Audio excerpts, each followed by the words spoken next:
everybody. I'm sure you can see us. I'm a culinary support team member from Sage, and like everybody else, I'm at home right now. I'm in my own kitchen in Alabama, and a lot of us are cooking at home.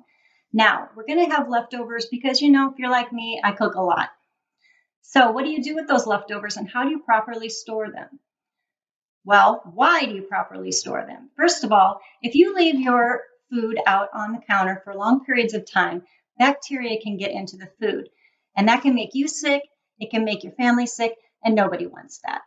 So, according to the CDC, the best way to store your leftovers is to make sure that they are in a refrigerator or a freezer at 40 degrees or lower within 2 hours of cooking your food.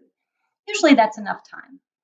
Now, if your food happens to be out at 90 degrees or higher, if your house is 90 degrees, I don't know how you're living there, but it needs to be in the refrigerator or the freezer within 1 hour of cooking. Now, the best way to store your leftovers is to put them in a small, shallow container. Sometimes if you have a lot of leftovers, you may need to break it up into 1 or 2 different containers.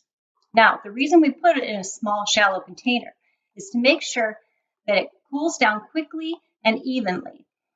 Now, lastly, I like to mark my leftovers with whatever it is and the date. Remember, you only have a 7-day shelf life on your leftovers. After 7 days, you should probably throw them out. So, with these helpful tips, hopefully you can cook healthy and happy. Thank you.